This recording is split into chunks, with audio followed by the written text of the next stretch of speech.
How do you turn a podcast episode into something that truly changes someone's world? What's up, guys? Marshall here, and on today's episode, we're going to explore that question in depth.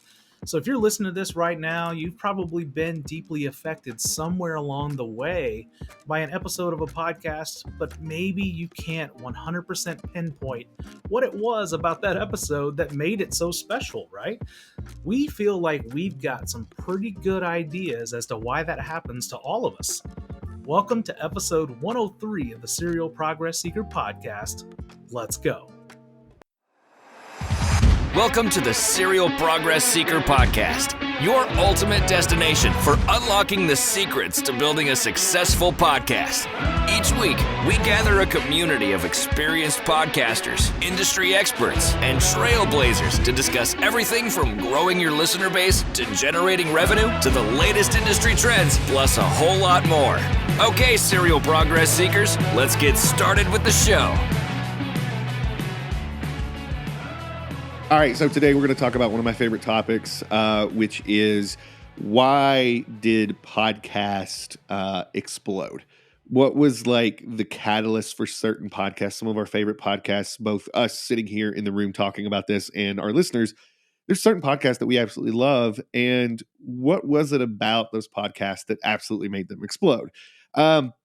And this is an interesting sort of thing for me because it's always like one episode that gets you. And you know, sometimes you're listening to a podcast and you're like, oh, okay, cool. First episode was good. Second episode was good. But it's that third one that like locks you in forever and it keeps you there for the next 300.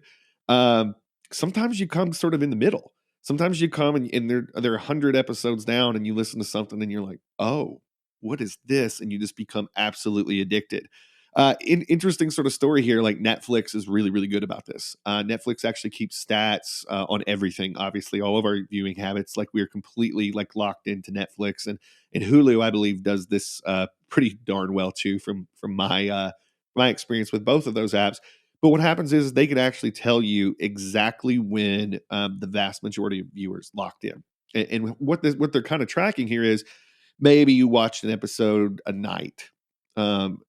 And you watched like the first episode of a new series, you watched the second one maybe a few days later, but then you watch that third or fourth episode, and there was something about that episode that just like locked you in, and it put you into that spot to where you were like, okay, I'm now binging this in the next 8 hours, and you stayed up all night watching this, and they actually keep stats on this.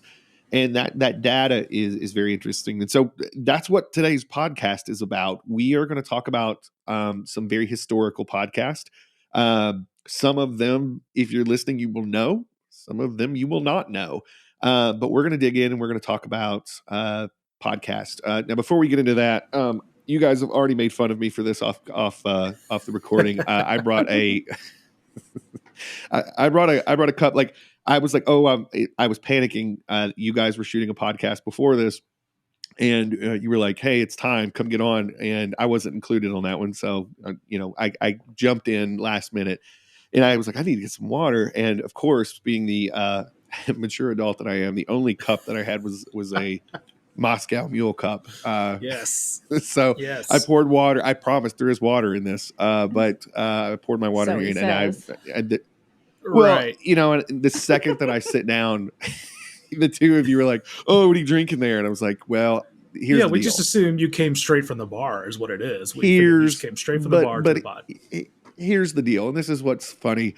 There are going to be 100, people watching this recording later that are going to see this cup and they would have never thought anything about it. It's you two lushes that hang out in bars too much that know what this cup is. And I had no idea what it was. I was like, that's also the reason why mine's always like a sealed cup. You don't know what's in there. That's well, right. Some little kid wouldn't know what this is anyway. But so we're going to get into this and we're going to get started. We want to talk about today, you guys. We want to talk about podcasts that historically have changed the world. And what I mean by that is they've become somewhat huge, either huge to large mass audiences or huge to like passionate niche audiences. And the function of this and why we actually wanted to do this and do a little history lesson for everybody here and kind of go through some stuff is we wanted to give you all kind of an idea of what it takes to to explode. And kind of going through and deconstructing, these, we've each got 3 that we wanted to bring to the table that, were important to us, but important in the larger podcasting world. We wanted to talk about why these things actually blew up, what was so interesting to the audiences that listen to these, and why not only did it get people to listen to that particular episode of the podcast, but all the episodes that surrounded it after. Like, why was this particular episode something that locked people into that podcast and made them super fans? And I think that that's the thing, is like, far too many times we will sit down and listen to a podcast and we're like, this sucks. This is terrible. Like, has this person ever done this before? And not fairly, like, all of us have to start there, right? And then we never listen again. We never go back to it. That's it. You only get so long in a podcast. And one of the things that we pride ourselves on at our podcast is that when somebody starts listening to our podcast, they typically listen all the way through. We track that stat. And they typically go listen to other podcasts right away when they're done listening to ours. And so every time an episode comes out, we see the numbers boost for all of our episodes. And so it's one of those things, but not everybody knows how to do that. And, rather than just talk about kind of what we do, which, we will definitely do that even more, we thought, wouldn't it be cool if we picked out some others? And so we all have 3 episodes that we brought that we think these are podcasts that have absolutely changed the world and really made casual listeners into super fans the second that they went through this. So do you want me to start? How do you guys want to do this? Let me start, and then we'll just kind of dig in. Yeah, you kick us off, because we know you're gonna start with the really nerdy stuff. So go ahead. Yeah, okay. This is the part where everybody was given an assignment, myself included, and we all come to the table hoping that we're not the ones that messed it up, because and so they're going to throw me under the bus first. Yep. Fine. Okay, so I have 3, and they're all very different kinds of podcasts, actually. But the first one that I want to start with is, I think, should I go with my nerdiest one first? Yeah. Totally. Nerdiest podcast first? Totally. Okay, let's go nerdiest podcast first. So let me go ahead and preface this by starting off saying that you can only find this podcast on Spotify right now. If you would actually look it up in any of the other networks, you couldn't find it. And I say that may be something that's like, people are like, oh, that's stupid. I can't even go look it up. Well, you can go look it up somewhere on the net. You can go find it. But like, Spotify is the place where this is hosted. Now, this is why Spotify is the only place that you can find this, because this particular episode started off something that turned into a multi-$100 million sale to Spotify. And so this company, based off the back of this podcast, built a podcasting network that they ended up selling to Spotify. And it started off very simply. So the first podcast I want to talk about that I think is hugely historical in the world of podcasting for everybody that wants to start a podcast is something called the Startup Podcast. And so it's called Startup. And if you're looking for this, and of course we'll link to everything in the show notes for you guys, but it's called the Startup Podcast. And this was very, very interesting. This was a person that had come over. His name is Alex Blumberg. And Alex Blumberg, I guess definitely you could call this person a podcaster before, somebody that was more, I would classify them as a journalist. But this is somebody that, had a very defined sort of idea of what a podcast is. And the best way I can put this for all of our listeners is if you're into podcasts that are like from companies like NPR, National Public Radio, and you get into sort of that very highly produced storytelling, meaning you've got different segments, you've got music behind everything. It's very, what I would consider expensive to put together an episode. And so this podcast is very interesting because this is Alex sort of leaving his life with a guaranteed income of where he was at and deciding that he was going to start something on his own. And, coming from a background of doing some podcasting and things like that, and that highly produced sort of podcasting stuff, Alex was kind of like, I'm going to build a podcasting network doing sort of what I kind of got good at. But this particular episode, so the first season of Startup is really a documentary. It is sort of an up climb of what it was for him to launch the company that would end up being called Gimlet, which of course it turned out to sell to Spotify because there was this network. Like, he actually succeeded, and Spotify bought it for hundreds of millions of dollars. And that's why you can only find this episode that I'm about to talk about on there. But this is episode 1 of the Startup Podcast.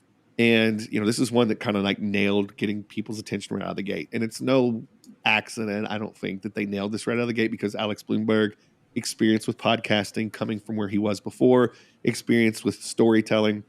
But this first episode was fascinating to me, you guys, because Alex was basically pitching his new venture of this podcast network.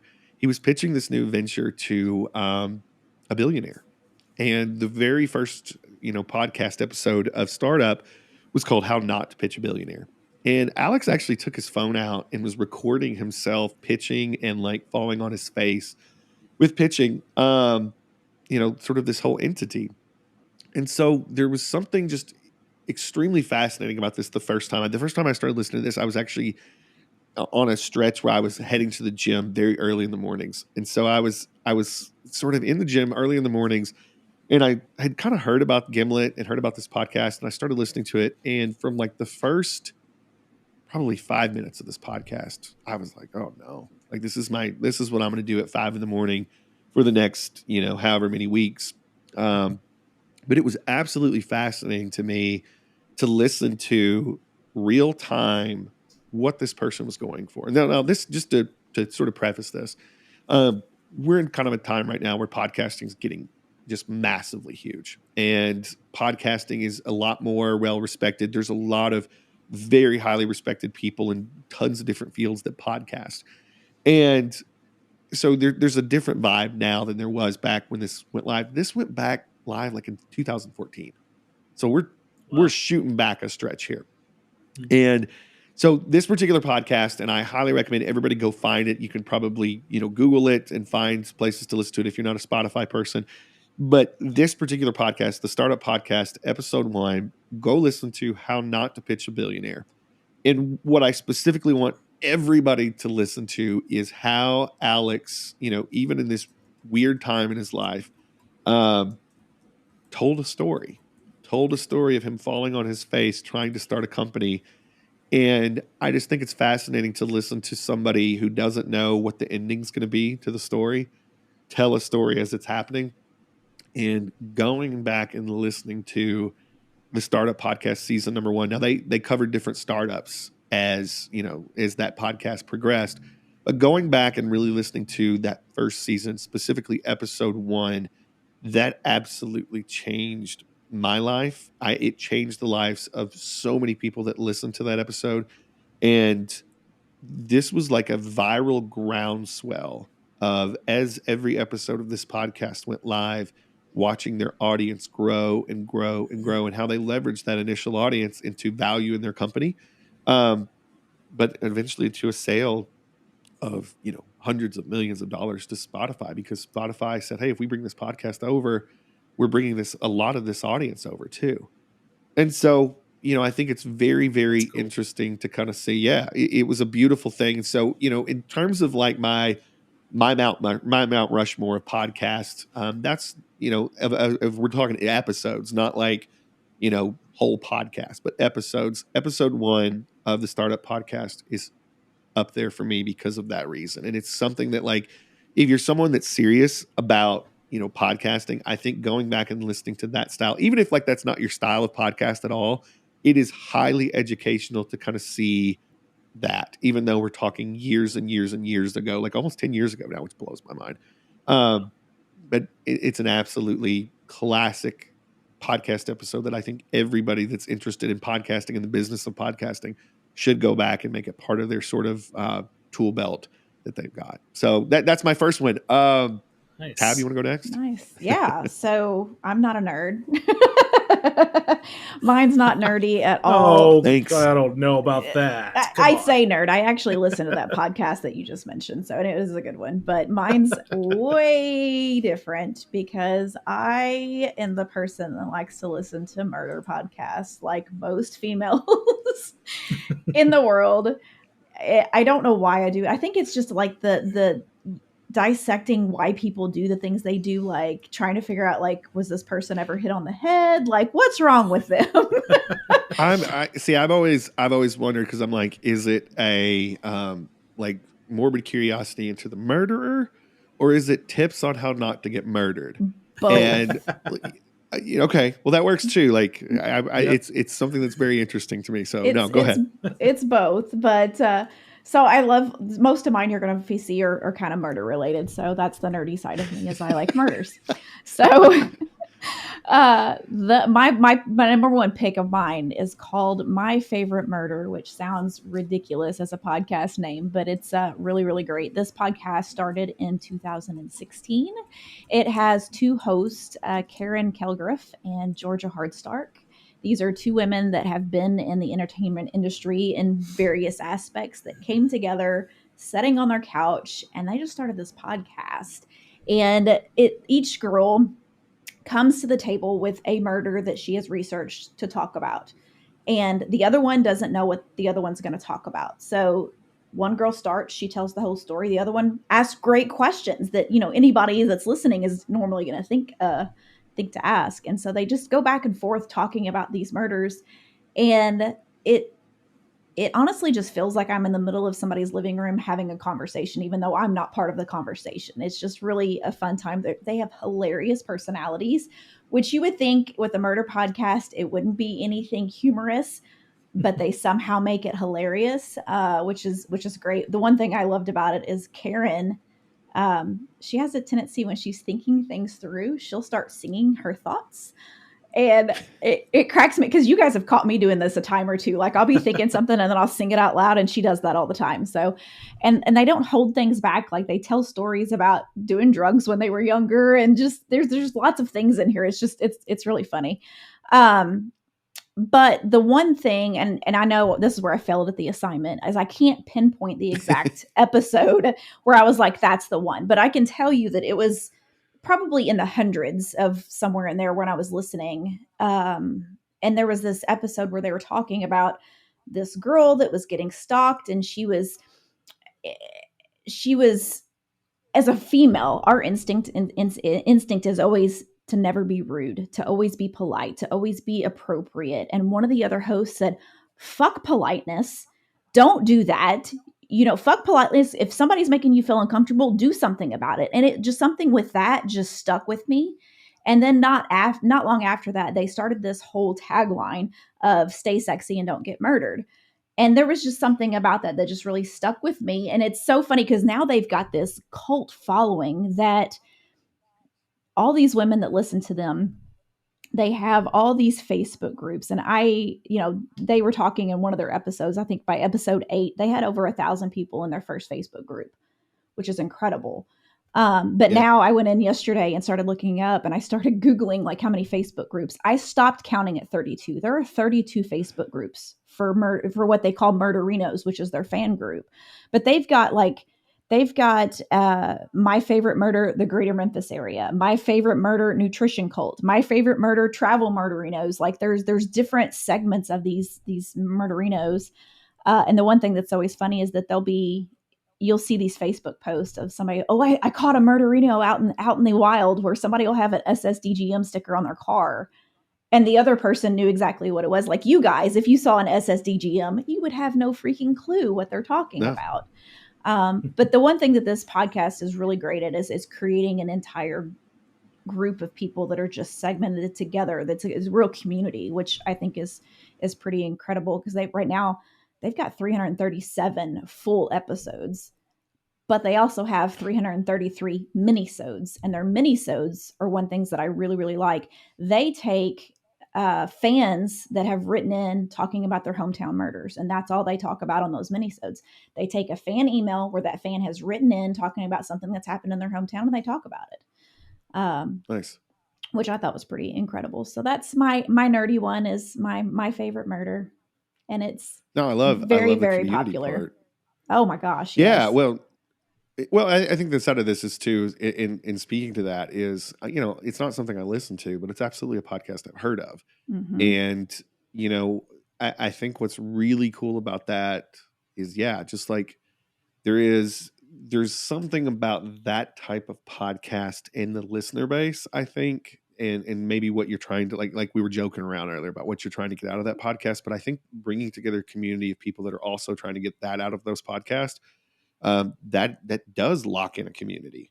Mhm. And I think that's from an area like the one of the things that I see, and I'm not going to get too deep into this, but one of the things I see right now in a lot of my friend groups with females is there's a drastic shift in the last 5 to 10 years of that sentiment of it's okay if you make somebody uncomfortable if they're making you feel uncomfortable. Mhm. And it sounds like there is a level of empowerment, maybe not even with the podcast, but with the group that, so I think that's interesting. And like, one of the things that I like to do is when you see something like that is to get into the groups and see what the discussions are and, what's going on, what is like the groundswell of why these people are coming together in groups like this. And, and like I said, it's not official groups that are happening necessarily. I mean, there's probably a official Spin-offs. group, but it's all these There's side at things. least 32 of them. Yeah. Right. And I think that that's such a cool thing. And so, they've really done a good job of like building community alongside what they're doing. So that's awesome. Yeah. I'm now going to go dig into more my favorite murder stuff. So I challenge you to I like listen it. to at least What one. about- At least one.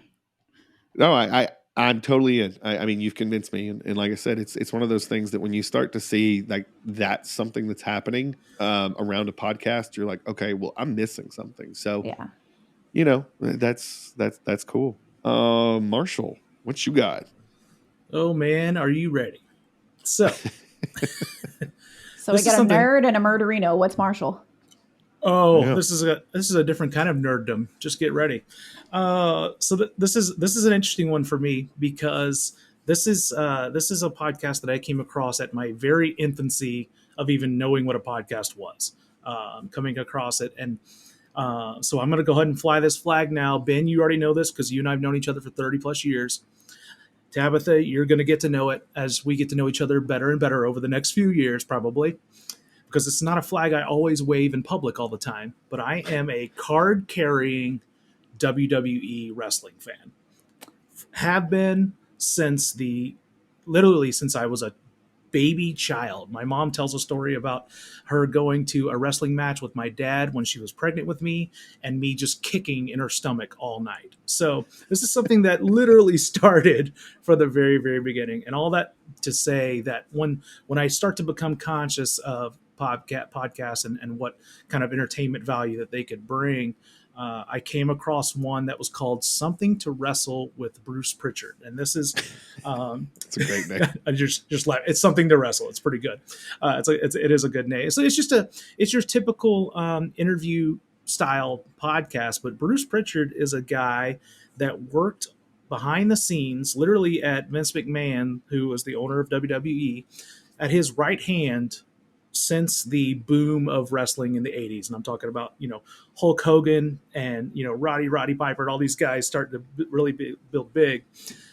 He was literally sitting at his right hand. So someone got the genius idea. When I say someone, I'm going to tell you who here in a minute because they've taken it a lot further, but got the genius idea to bring this guy who had been sitting at the right hand of, the creator of all in this world, and started drilling them with questions about topics and events and wrestlers and memorable moments and things like that. So I came across this podcast. It was probably already a year into existence, and I of course wanted to go back towards some of the first episodes and stuff. And there was one in particular that hooked me in, and it's episode 5 of this podcast, which is just like My Favorite Murder is now up into the several hundred episodes of this podcast. But episode 5 was in particular about an event called the Montreal Screwjob, which this is a story. And if there are any other card carrying members, first of all, get at me.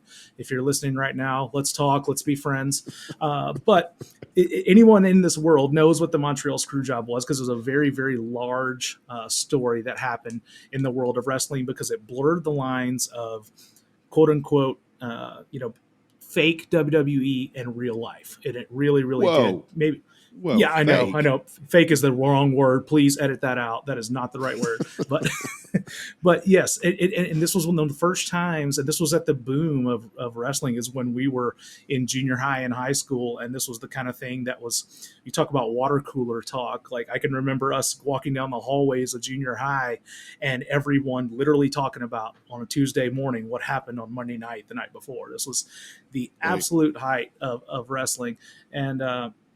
So this particular podcast was about a story within the WWE, and I can tell you the what hooked me was this is a story that I was aware of when it happened in 1997 was when this event actually took place, and I was aware of it then, and I've heard 1 million different iterations of this story since then.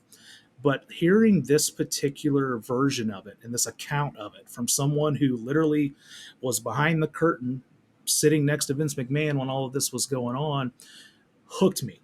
I mean, absolutely hooked me to realize that, obviously I'd been getting a lot of different perspectives over the year, but all of a sudden I was getting a perspective that was fresh and like nothing like I had ever heard before. And I tell you, I went on a huge binge from there. It was like, how do I get more of this? How do I get more of this? And I'll tell you what's so impressive about this particular podcast. It was an idea, as a brainchild of a guy named Conrad Thompson. He is a mortgage lender from South Alabama. You hear him on a podcast and he sounds like he's from South Alabama. Hello to all our South Alabama friends. He knows what I'm talking about if he heard this. But it's interesting because he was just a fan, and he decided that I'm going to bring this kind of conversational storytelling to a podcast, and he brought it to it. And all of a sudden, within this particular episode, they start to tell these little inside jokes, and Bruce is starting to tell these things that happen behind the scenes that of course I had never heard before because no one ever told it before. And then they take some of these inside jokes and they become little snippets that they use to hook people into the episodes. And then they take them and they put them on t-shirts and they start selling merchandise with these phrases on them and stuff. And now if you go to this website, they've got all of these pro wrestling tees that have been built off of these podcasts. And when I say these podcasts, now Conrad has gone and produced, I mean, I bet there's probably over 10 of them now with different interviewees. And he goes on and brings this person on that has another different behind the scenes perspective, what was going on over the last 30, 40 years in wrestling, and gets to tell it from different stories. And now he's built this whole world. And I think it's just really, really cool. It's it's cool to see someone who was a fan just turned insider, because now I'm sure he gets all the access. It's one of those things that he gets front of the line for any event and stuff. But I just think it's really, really neat. It's just like Tabitha was talking about. They've created this entire community that are kind of in on the joke. Ben, I remember us talking about on a podcast previously, and we were talking about Cream Magazine, and I see it right behind you too. And then we were talking particularly about that one, and we talked about how cool it is that Cream Magazine could get people kind of like on the inside of the joke. And you get people to kind of come along with you. And that's what this podcast, I think, has done just as well as any other one. I know it sits at the very top of like sports related podcasts every single week. So this was a really, really big one for me, and I could just keep going and going, but I'll shut up at some point. Can I tell you a secret? What is it? I used to watch every Monday night when I was in school. Yes. I was a huge Stone Cold Steve Austin and The Rock fan. See, there you go. So we're all going to be carrying the card. I feel like there's been a late night bar conversation or two where Tabitha has actually brought this up, and I keep forgetting to like talk to you both about it. No. So this is hilarious. Awesome. I'm so glad this finally came out. Yeah. Now I outgrew it. I don't watch it anymore, but outgrew it. We'll edit that part out, obviously. Yeah, we'll get that part out. No. Well, what's so interesting about this, and I think the big thing is like far too many times people are like, well, I wasn't on the inside of anything like that when I got started. Well, neither is this guy. This guy wasn't. It was just a fan, but he was like, I love the stories. I love the behind the scenes stuff. Maybe I can get access to somebody that was there, and maybe we can turn it into a thing and build this monster from it. And that's beautiful. Crazy. That's beautiful. I absolutely love that. All right. So my next one is super nerdy as well. I mean, aren't they all? That's yes. I think that's the whole thing about podcast is it really allows you to sort of be super nerdy, but like in the privacy, because it's like nobody really can catch you, what you're listening to at the gym. You're not like watching TV, like you don't have to tell people about what podcast you're listening to. You can just listen to them, That's and right. it's this beautiful place to nerd out. So this next one is I'm a big history guy, and like niche history.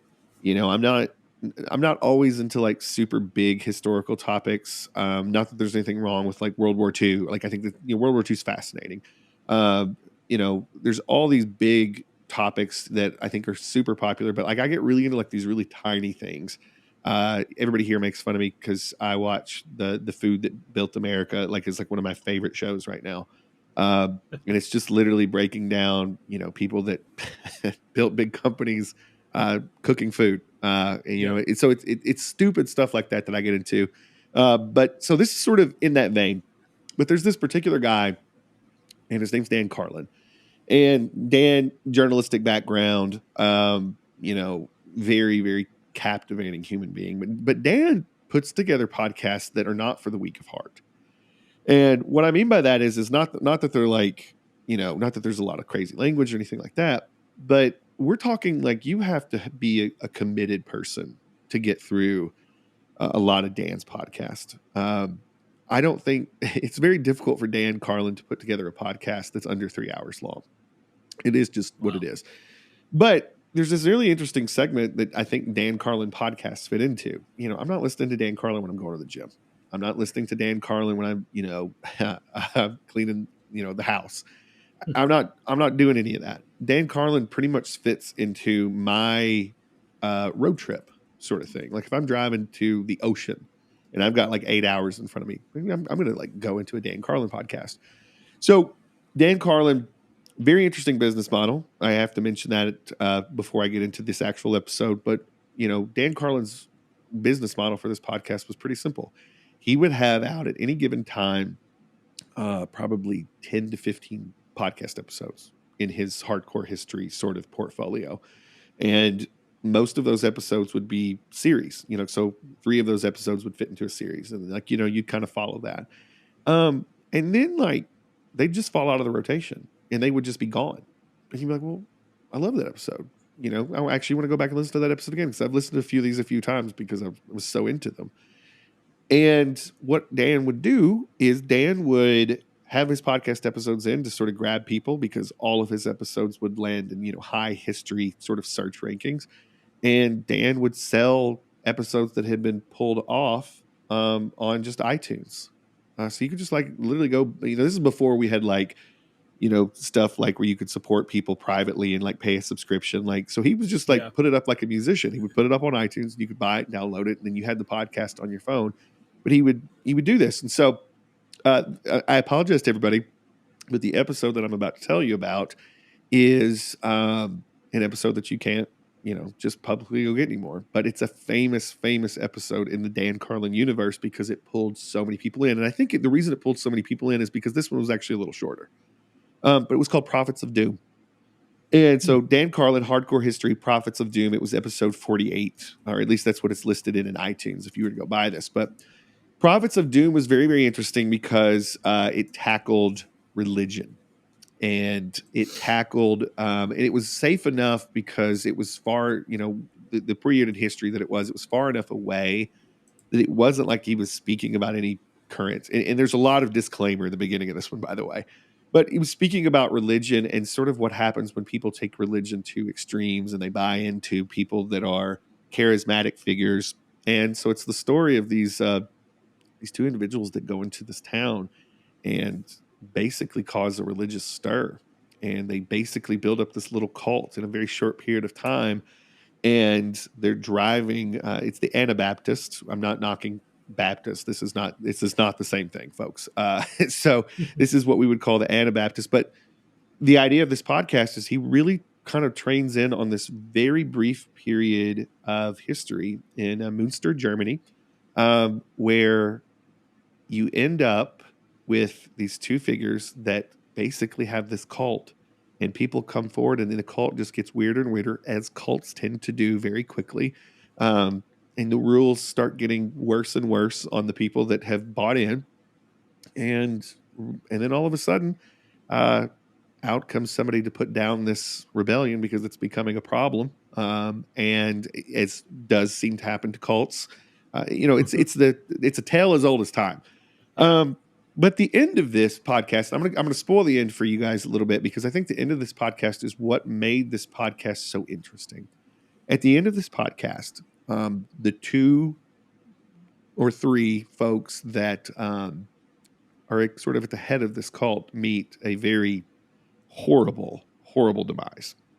And not only do they meet a horrible demise, but they are made an example of. And so in Münster, Germany, there is this particular church that at the very top of the church, there are cages. And in these cages, for a very long period of time, were the bodies of the people that had carried this out. Now, if you look at the top of this church to this day, and you can literally go look at the church, the cathedral in Münster, Germany,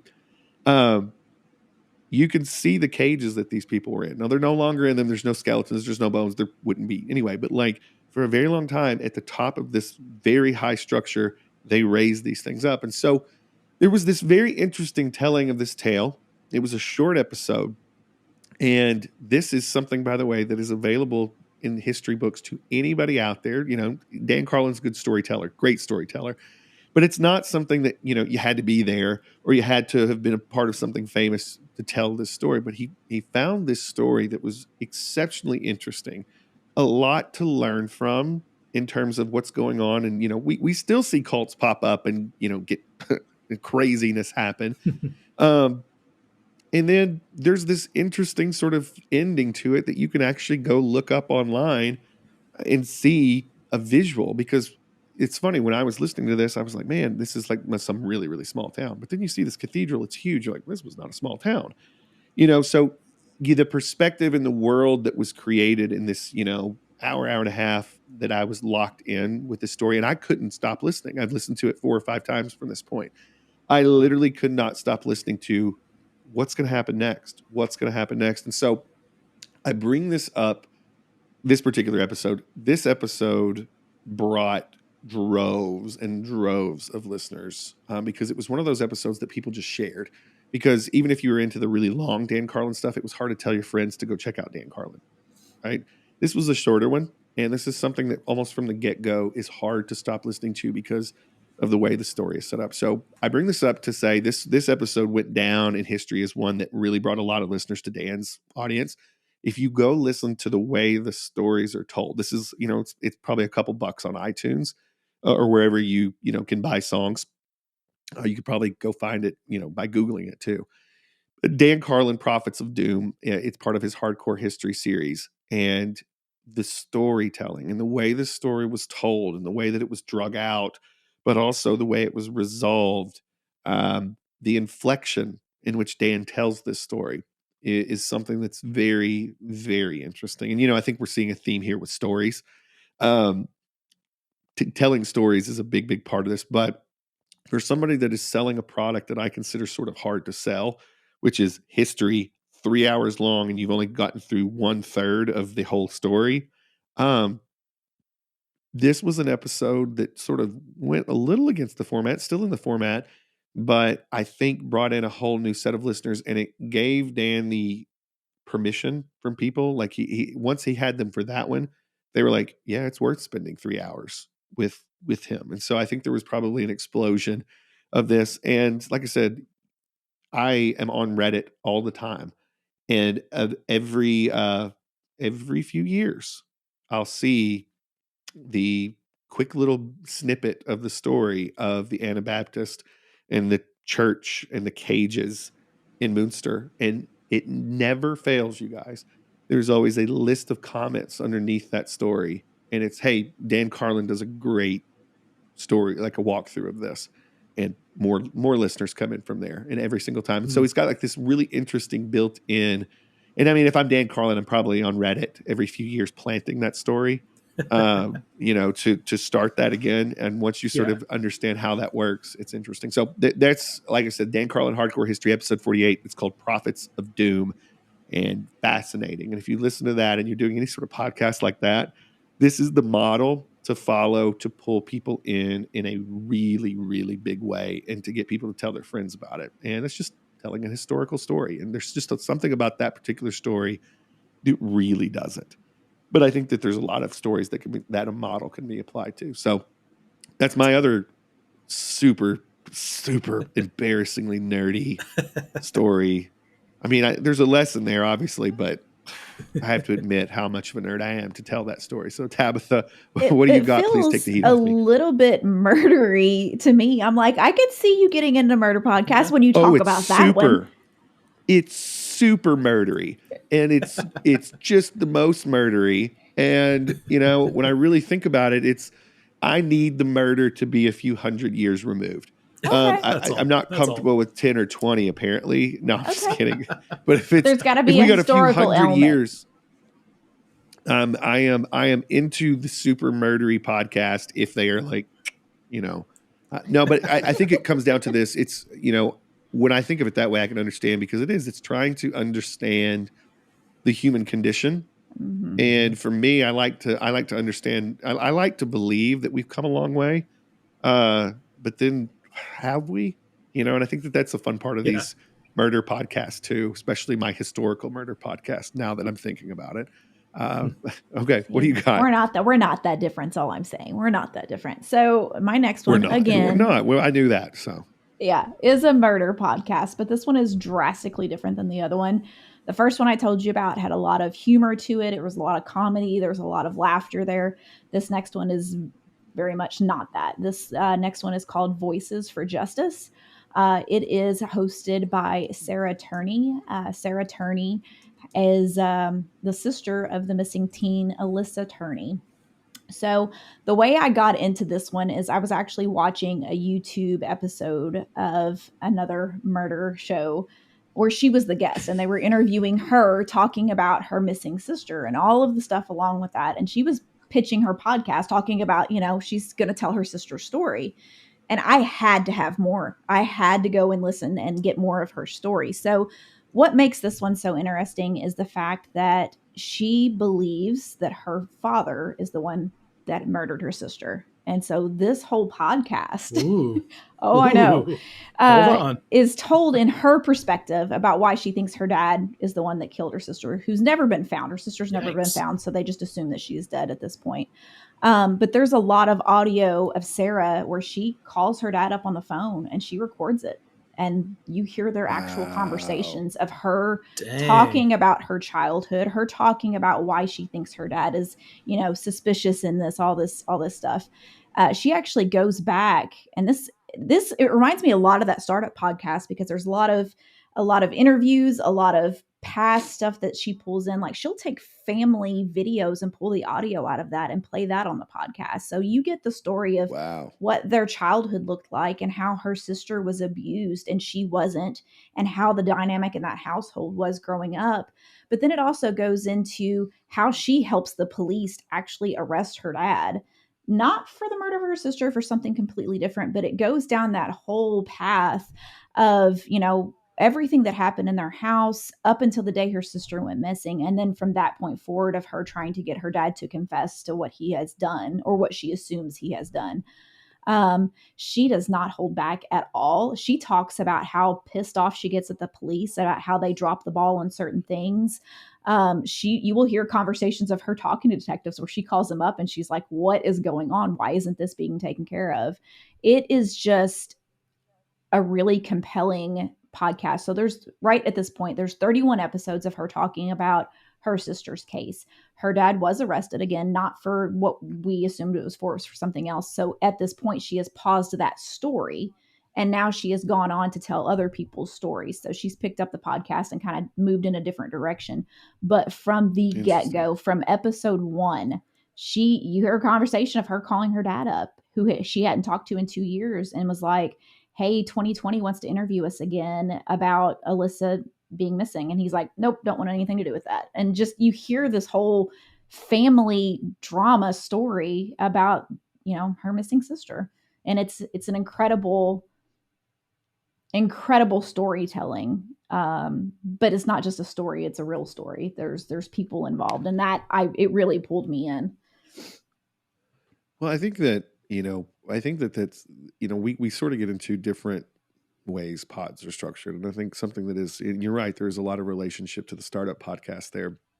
And I think it's very interesting when you can document things in the moment, Mm-hmm. and or when you can pull actual, because it's one thing for us to sit around and talk about things, and podcasts that I listen to, that's the vast majority. It's people sitting around talking about things, but there is something that's very interesting and hard to turn away from when you are actually hearing, those pieces being pulled in, those audio clips. And so, there's several that have to do with our little town and crime, that Marshall and I are from, that I have, kind of gotten into. And it was the interviews with people that weren't the host that were brought in. And I was just like, it was eerie when it was us, because it was people that we sort of knew of. Mm-hmm. But I think that even if you don't know, it's hearing those things and being able to listen to the tone in people's voices. And when you get a firsthand account of something, it's interesting. And so I think that, the lesson for me out of something like that,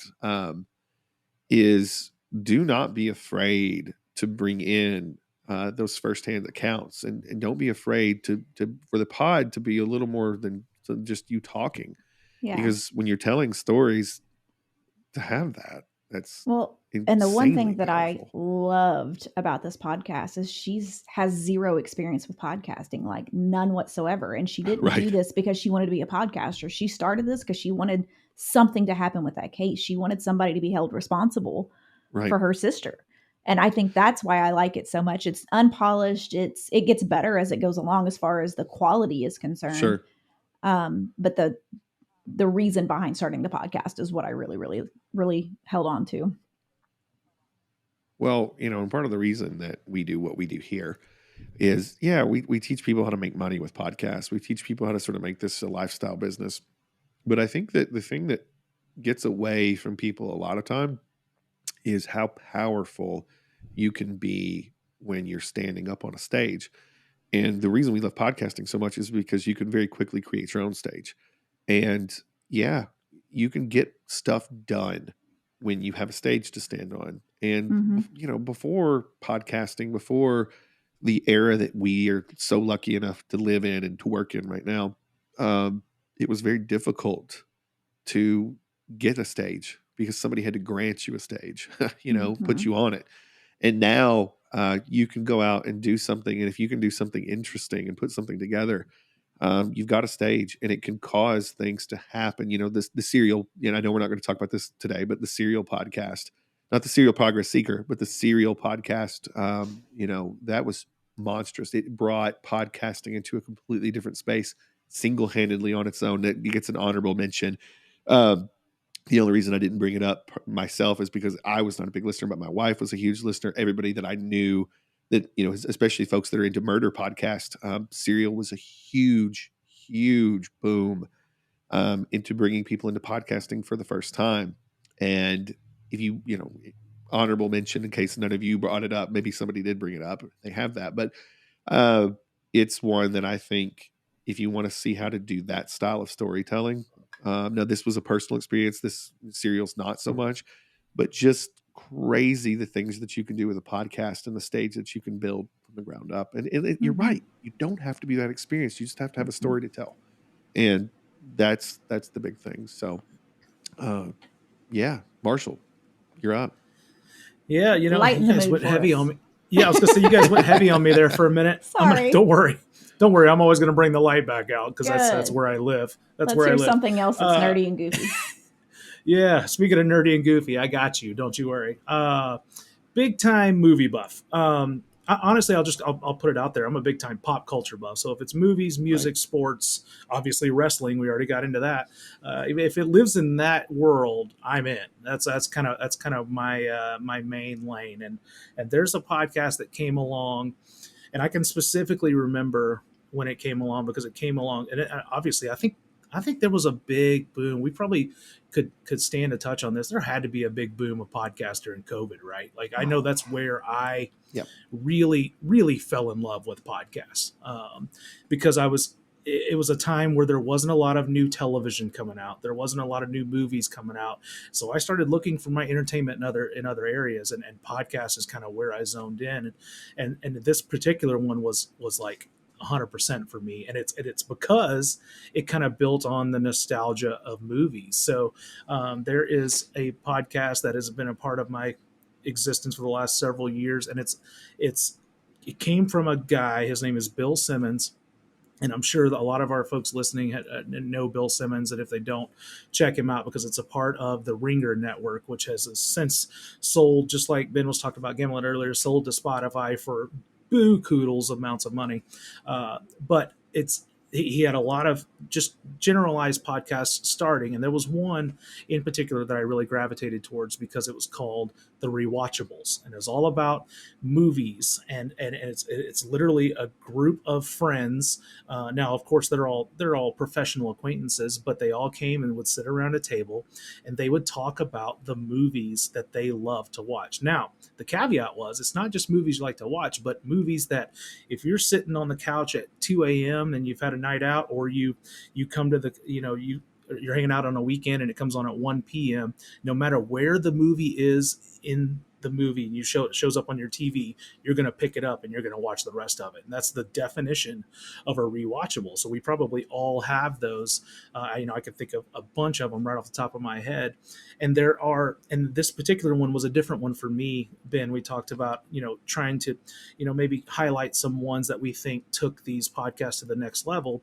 I think this particular podcast, Rewatchables, probably had a lot of those because it was all about which one was special to me. And I can remember the one that was the most special to me, and it was the Tommy Boy episode. So this one, it came out in April of 2020. The movie Tommy Boy is something that I've held very near and dear to my heart since it came out. I think a lot of the people in my circle have, and a lot of people, honestly, in the world have, to the point where I think it's honestly developed into one of the greatest comedies of all time.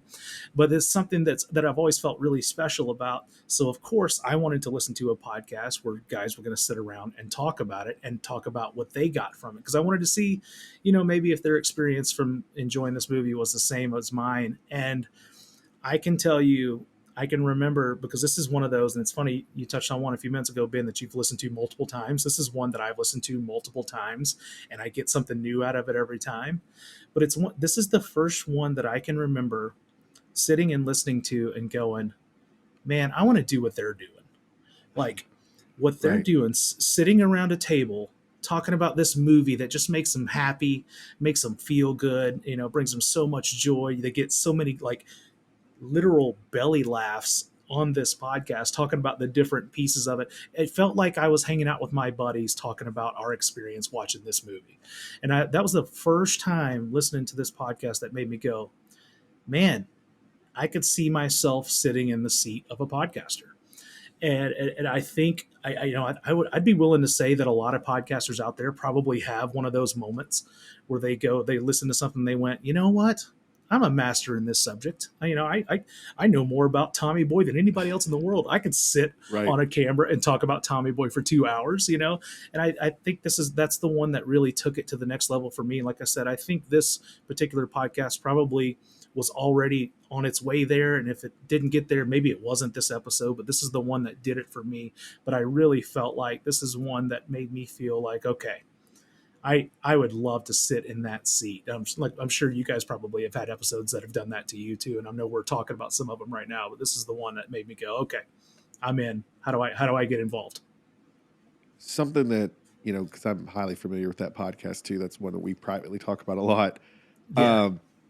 Something I think everybody can learn about from that particular podcast that at least we've not brought it up about any of the others so far, is there is a categorical model that they apply to every one of these movies that they do. And so every single show basically follows the same format. And so everybody that contributes to this, that's sitting around has this same set of categories that they know are coming. These are the questions that are going to come, and it rarely changes. Now, obviously the conversation goes in 80 different directions about, but it's really these 4 or 5 different categories or these sections of this particular podcast that happen every single episode that they do. that lead them down that path, and it really leads to conversations. And so, a big lesson for me, with this particular podcast and this particular type of podcast, which is very pop culture, is the way that they sort of use this same frame every single episode that they do, but every episode feels completely different just because of the movie that they're talking about. And so it's Yep. funny, they've got the same sort of categories that they go through every movie that they're applying to that movie, and it really brings out this beautiful thing. And if you want to get into the genius of Bill Simmons, because I think he's any podcaster out there that wants to up their game, go study Bill Simmons. That's the genius of Bill Simmons. He's really good at putting together shows that follow that format. Here's what every show is going to feel like, but it's the particular thing that you apply that to that makes it unique and makes it interesting. And so, yeah, I think that I totally agree with you. The lesson on that is there's something about every single episode that is different to every person that is listening because of their childhood, their previous experience, and it brings them in. And so that one was built to explode. And you want to talk about like podcasts that were just built from the ground up to be something that was huge. The Rewatchables absolutely fits into that. And I think the other thing that's really interesting to see something about if you go listen to the Rewatchables, any episode of the Rewatchables right now, but especially that one, I love that one too, is go listen to how they promote other things in their network. Now, some people listening here are like, I can only do one podcast. What do I think about this? But it's a good lesson to sort of kind of get. So I love that one so much, and I totally agree. That's a good one. All right, we can go to final stretch. Our last one for each. Yeah, we each got one okay. more. What'd you say for last? I saved an interesting one because I think many of us right now, at least everybody listening to us right now, all of us included, we all have at least one of these categories of podcast in our listening habits. And it's a celebrity podcast based on a show, based on a celebrity, based on a group of celebrities. We all probably have something like that in our mix. I don't have as many because that's not my normal kind of pod, but we all probably have one that leans into that at least a little bit. And I think a lot of times people that are starting podcast off are like, I can't compete with a celebrity. They've already got this platform to stand on. And I want you to really think about this. I know quite a few celebrity podcasts that were based around a show that started up. There was a lot of hype because people liked the show, and then they just tanked because they couldn't do the podcast. The podcast just wasn't interesting. It did not have it. And as much as I love these guys of this one that I'm about to do, it could have gone that direction. And so the one that I'm going to do is it's from the Always Sunny podcast. I am a huge It's Always Sunny in Philadelphia fan. It's a show about the worst people in the world, basically. It really is. And it's not for everybody. But they started this podcast, and this podcast started around the time when a lot of TV shows that had been around since like when they started or started mid 2000s or earlier, there was kind of a renaissance of this and of people talking about these, but people coming on and starting podcasts that were about their show. And so this was sort of a thing that happened kind of in a group. And I think the pandemic was a big spawn of we can't go shoot anything new. Let's talk about what we've already done. And so the Always Sunny podcast, the initial idea for the Always Sunny podcast is that we'd come sit in a room. It would be the three main characters, minus D, minus Caitlin. And they would come sit in a room and they would talk through each episode that they had ever done. And okay, that's cool. Like, I want to hear the behind the scenes stuff behind what happened on the show. But it didn't really have magic. Like, I remember, I listened to the first few episodes of it and I was just like, I like these guys, so I'll give them a listen here and there. But it didn't really have the magic. It was not the same sort of thing it was just about them talking about the behind the scenes. And then, like I said, I'd peek in every so often. It was good. But along the way, they figured something out. And it was really interesting. And what they figured out is interesting because it's actually what their strength is. You know, a podcast about them telling little thing behind the scenes stuff of what they did on this show that was a great show about storytelling was not the podcast. The podcast was telling stories. And so there's this particular episode that I adore. And I think it's one of the best lessons for anybody out there that is starting a podcast because it's about telling stories.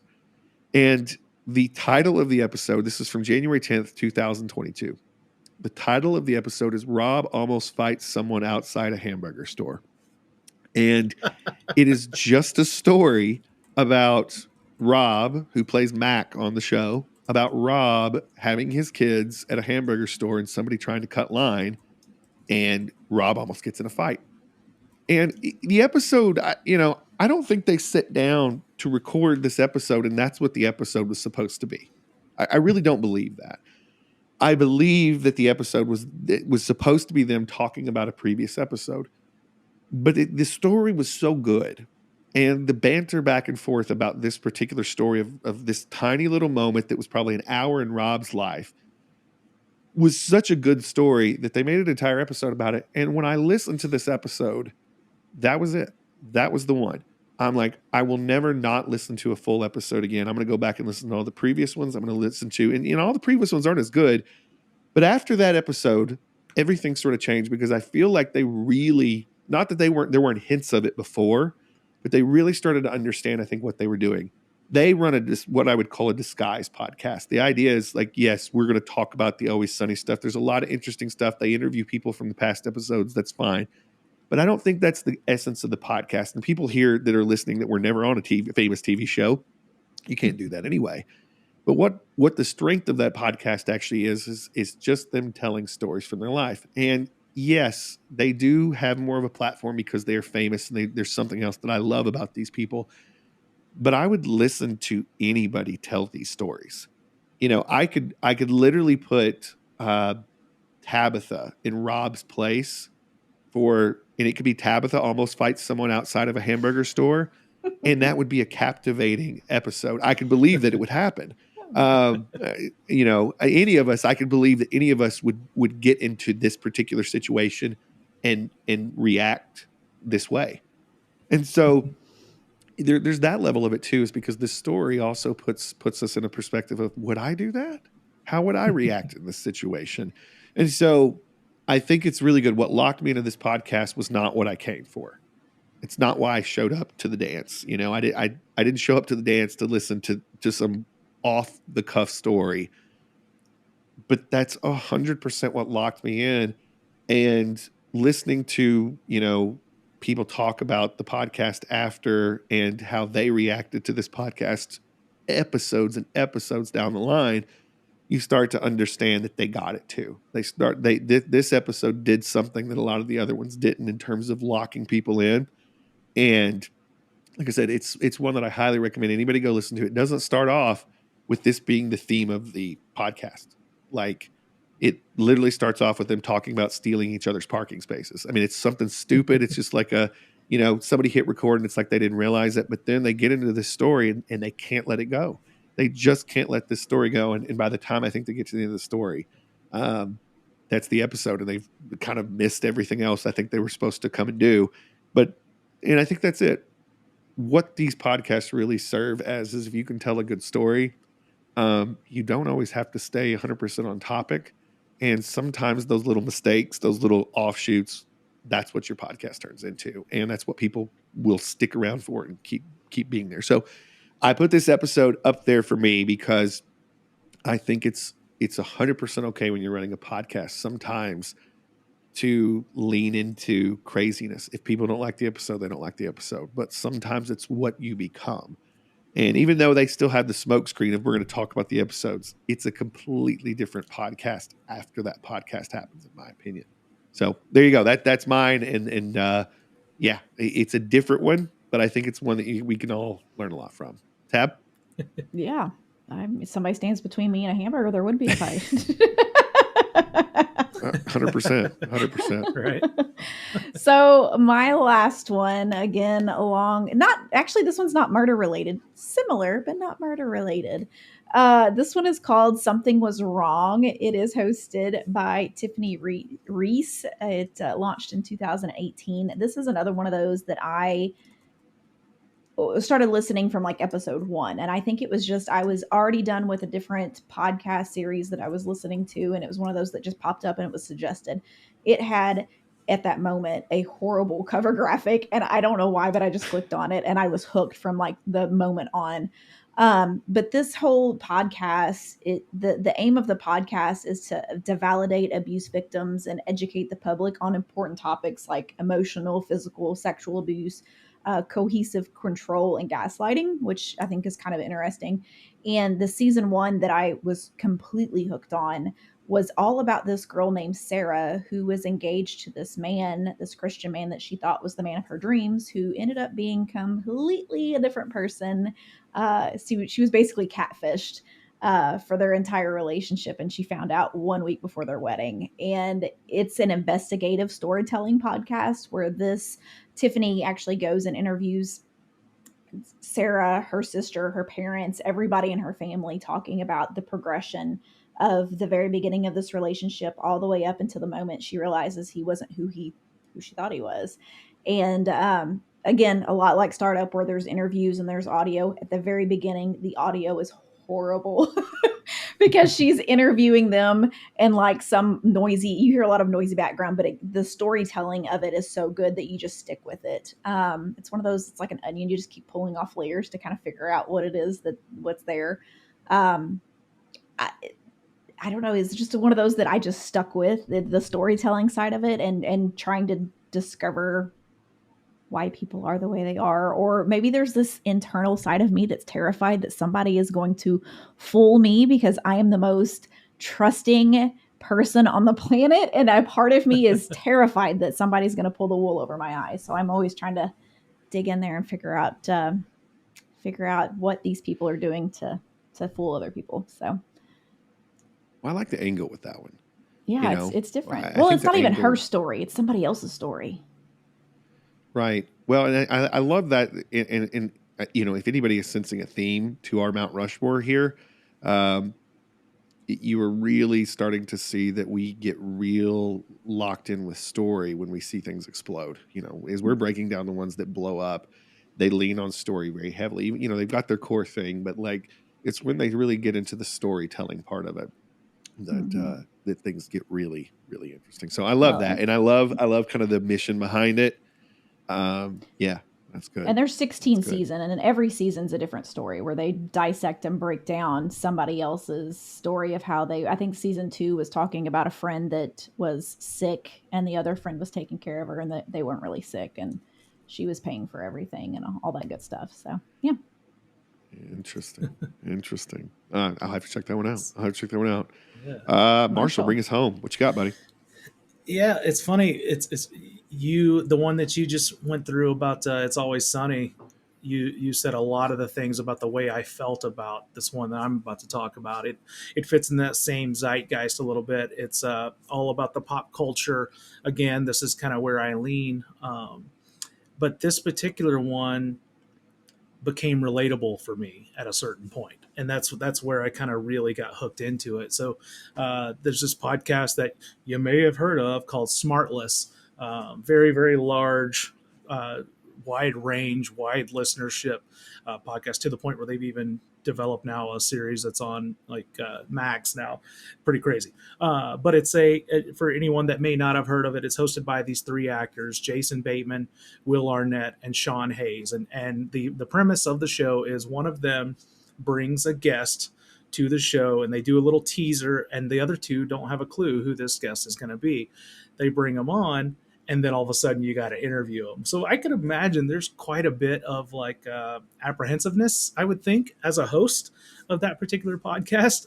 But they all seem to, handle it pretty well. Of course, there's a lot of stuff about the pod that, especially is now that it's gone on, that you start to figure out like, oh, okay, well, these 3 are not professional journalists, and they don't maybe ask some of the best questions when celebrities come on. But something about one particular episode is what really hooked me into this podcast, to the point where now I am such a regular listener that there are sometimes they'll bring a guest on that I don't even know who it is, and I'll listen because I want to know what their interaction with the guest is. And episode 9 of Smartless, where they brought on Jimmy Kimmel, is one that I really got hooked in on. Now, I'm not even I would consider myself a huge Jimmy Kimmel fan. I don't watch his late night show that much, but I've always had a very nice periphery feeling about Jimmy Kimmel. So I was interested to go check this one out. There were several that had led up to it, and I wasn't quite feeling this podcast yet, is what it was. And then this particular episode came along, and I remember thinking in prior podcasts, I was like, okay, I can tell these 3 hosts are friends, but I didn't know if it was a play. I didn't know if they were like playing. Right. I didn't know if they were playing it up. It kind of felt like maybe it wasn't quite so real. But something It's an about odd pairing. It is an the odd 3 of pairing. them are an odd Totally. pairing, and like, but I mean, yeah, I was totally and- with you. So sorry to interrupt, but yeah, No, I was no, like, you're really? right. And now I go back and I realize, man, okay, they have a lot more in common. Now that I'm way down the road and feel like I know them because they're my friends, and that's kind of what you get out of this podcast. But it's just one of those things. This particular one made me go, okay, now I believe that they're actually friends. And they brought Jimmy Kimmel on, and you could very obviously tell that Jimmy was very good friends with them.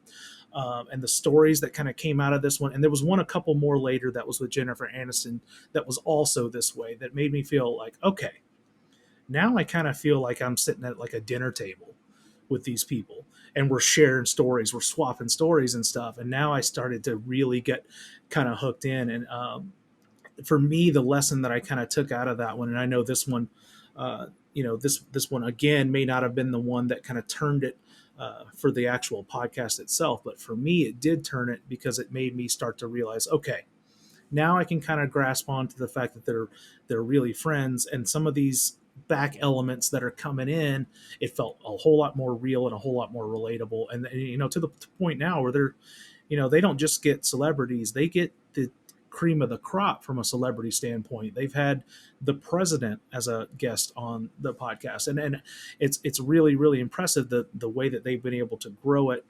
But of course, obviously, they're building community around it. They're doing a lot of the things that a lot of these other podcasts that we're talking about is, but the relatability aspect, it's kind of like the way I feel when I watch Jimmy Fallon host a late night show, and he brings on a celebrity, and the questions he asks and the way that he talks to the celebrities that he brings on makes it just feel like a real conversation, as opposed to an interview you might see on a newscast or something like that. And I just always felt like that was, and it's something that to this day, I think I consciously think about it when we all get together and we record things, like, how do I make this relatable? How do I make people understand that the 3 of us, hey, we're actually friends in real life, and we want to share that and emote that through a podcast? How do we do a better job of that? So that's a real lesson that I pulled from this particular episode. Well, and I think that's the thing. Is like I'm the same way. It's funny about that podcast because that's one I've listened to too, and it seemed suspect to me at first. It seemed industry plant to me at first, and you're right. There was something that happened along the way with that podcast that it became. Obviously, it's about the concept. It's about the guest. I get that. But somewhere along the way, that got dropped here and there. Like, it's almost like they forgot the guest was even there.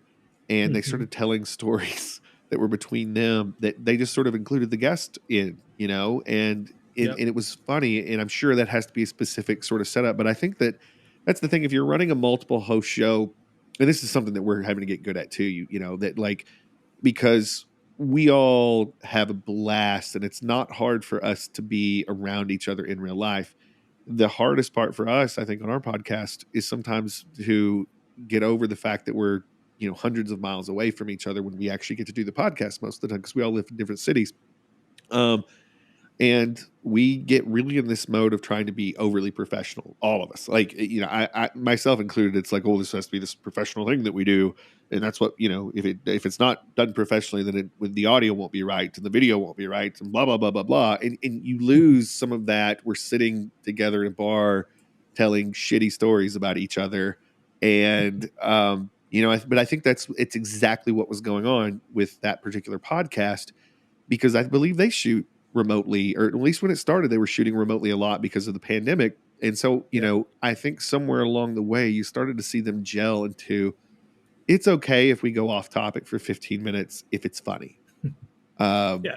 It's okay, you know, and I think that that's such a beautiful example. And I think that, you know, as podcasters, it obviously depends on your podcast. Sometimes, you know, if we're talking certain things, but I would have said before this, I would have said, hey, if you're talking murder, you have to be serious. But like, I think Tabitha proved that wrong at the top of the show.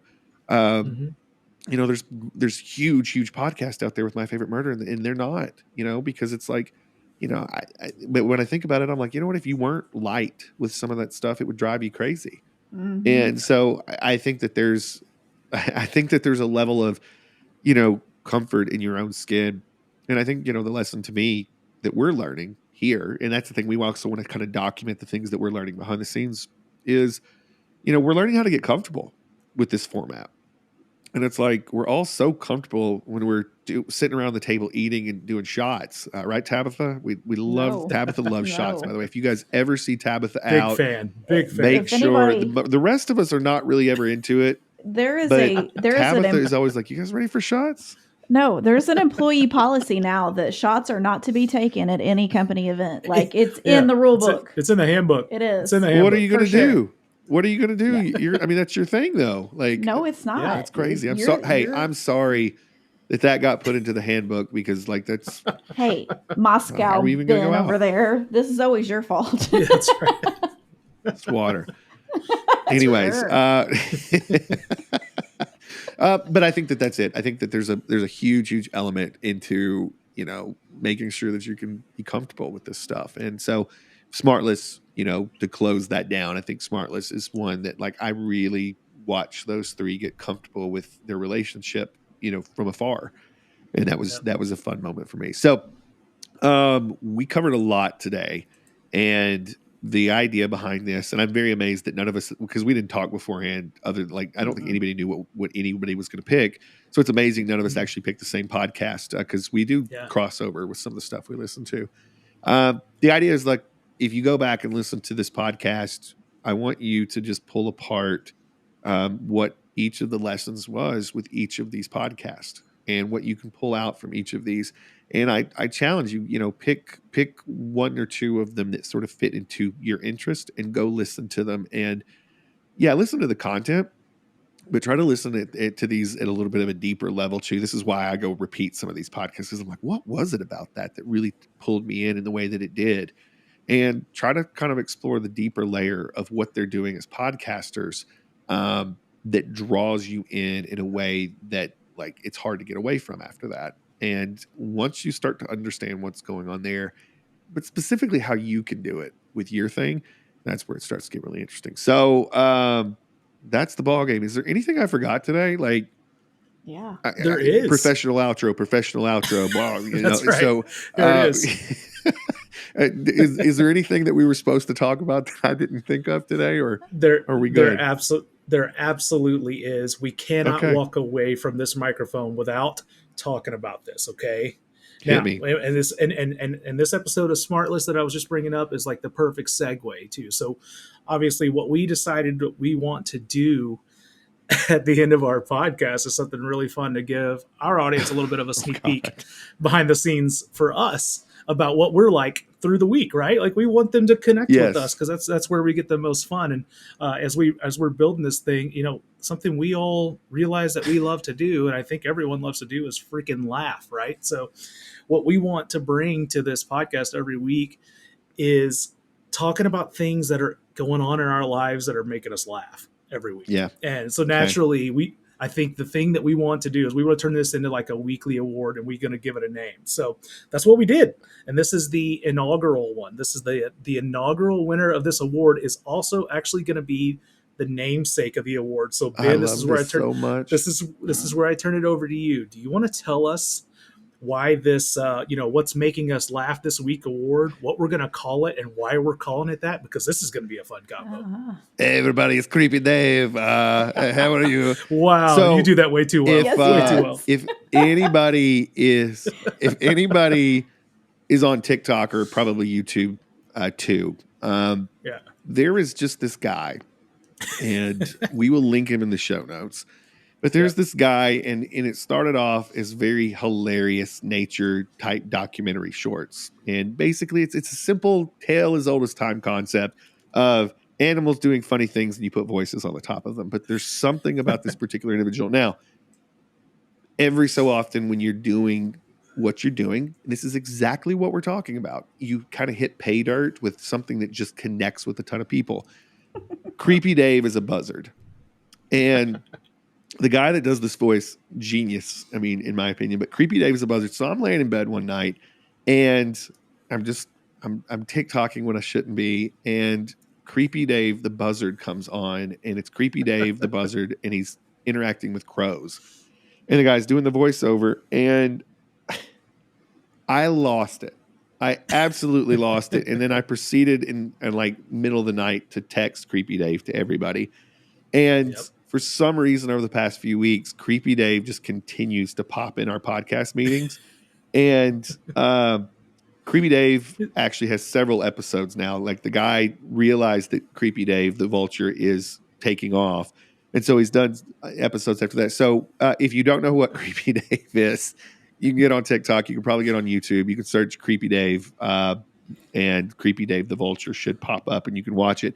If you don't want to do that, go to serialprogressseeker.com, go to this show's show notes, and we will make sure we get you guys a link to Creepy Dave. But where we're going with this is in honor of Creepy Dave, and it being the first one that we've decided to talk about, we're going to have the Creepy Dave Award every single week. So the Creepy Dave Award, I'm sure you guys, 10 episodes down the road, people are like, what is Creepy Dave? Why do they call the award that?